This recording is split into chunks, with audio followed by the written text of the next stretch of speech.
It's been a challenging day of operations, and first I really want to again express my condolences to the friends, family members, and loved ones of anyone who may be missing at sea in this particular case. In the last 24 hours, we've continued to search the northern Florida Straits, an area that spans about a square mileage about as large as the state of Massachusetts, in the northern Florida Straits up to as far north as Port Canaveral, Florida. We've used 3 ships, 2 other surface assets, and 8 aircraft of a combined force of active duty Coast Guard, auxiliary, and Navy fleet. We have found 4 deceased bodies in the last 24 hours, bringing the total to 5 deceased bodies we've recovered inside our search area. To the best of our knowledge, these individuals at this point have been in the water since Saturday evening. Sure. The victims in this case have been in the water since Saturday evening based on the best information we have, and unfortunately we've come to the most difficult time in any search and rescue case, and that is the point at which we decide when to cease actively searching. I have made the very difficult decision, balancing everything we know about on-scene weather conditions, the number of people who went in the water, how confident we are in our search area, and the effort we've put forth, that if we do not receive additional information today that can refine our search or direct us toward additional survivors, that at sunset this evening we will suspend actively searching.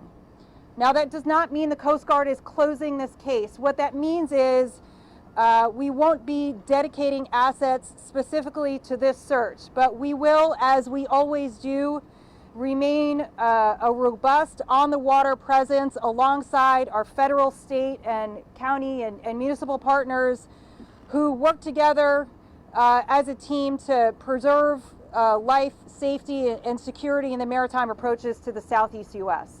So again, I really just want to express my deepest condolences for anyone who may be grieving the loss or feared loss of a loved one in this particular case. At this point, we are continuing to search, but again, if we don't receive additional specific information to help redirect our search, we'll suspend that active searching and turn the remaining effort, as they already are, over to Homeland Security investigations for their portion of this particular incident. Thank you.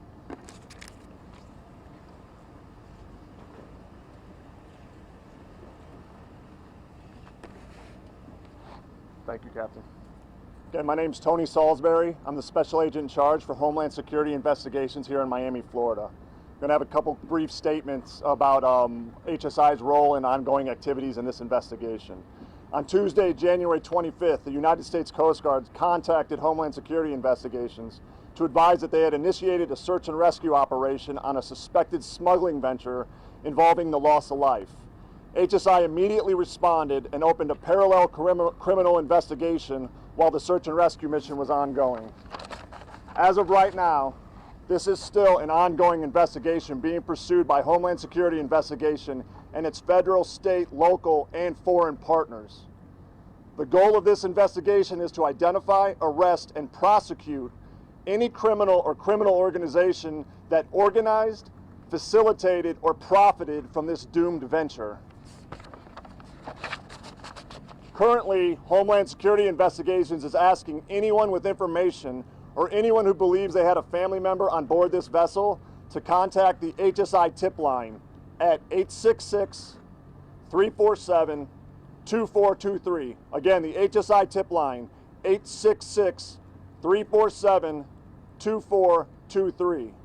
So please help us bring criminals who prey and victimize the vulnerable migrant community to justice. We don't want anybody doing this again to any more migrants. This is dangerous stuff. So please call into the tip line if anybody has any information. Thank you.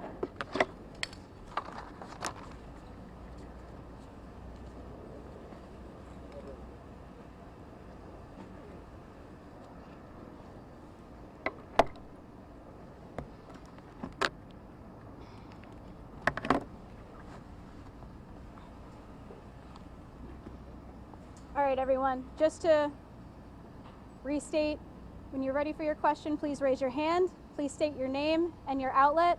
You will get one question and one follow-up.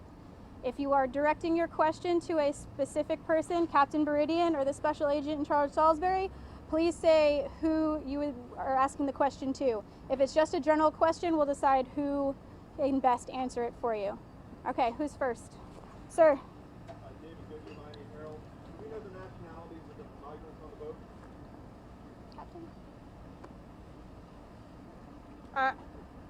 Honestly, our focus has really been on finding and rescuing or recovering anyone who's been in the water, and the Coast Guard hasn't done any assessment of their nationality. I would defer to my partner, Special Agent Salisbury, for anything he might want to add there, but that's just not been the Coast Guard's focus.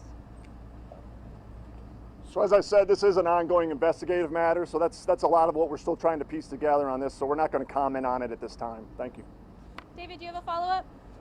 Okay. Ma'am? Yes, is there anything about the survivor and what he's saying? The report that he said that his sister was also missing among the group, and has he said, or can you tell us what his nationality is, even if we don't know the group?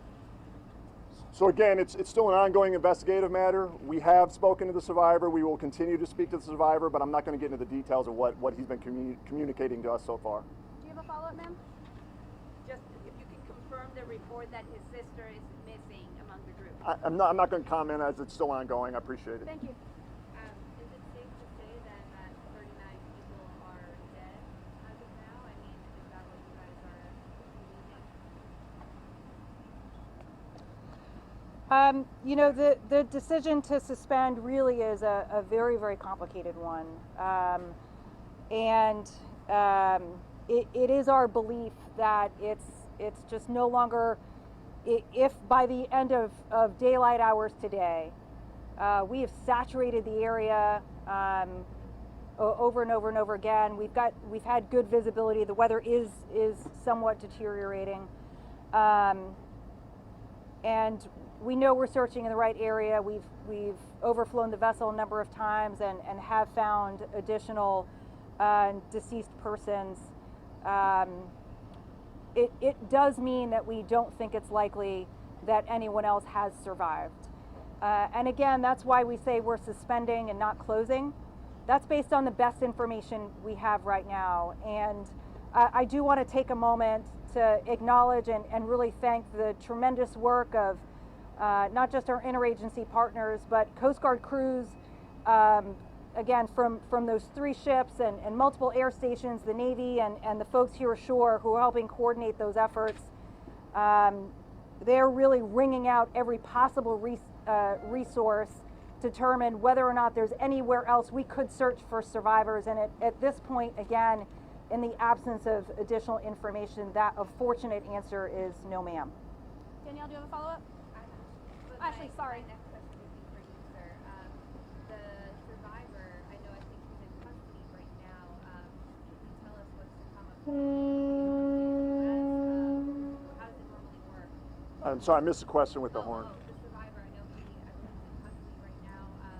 How will that work? Will he stay here? Will he have to leave? So again, HSI is conducting a criminal investigation, so our interest is obviously what he has to say about what happened to him. Viewing him as a victim right now, so HSI conducts all the criminal investigative matters. That's to be determined right now.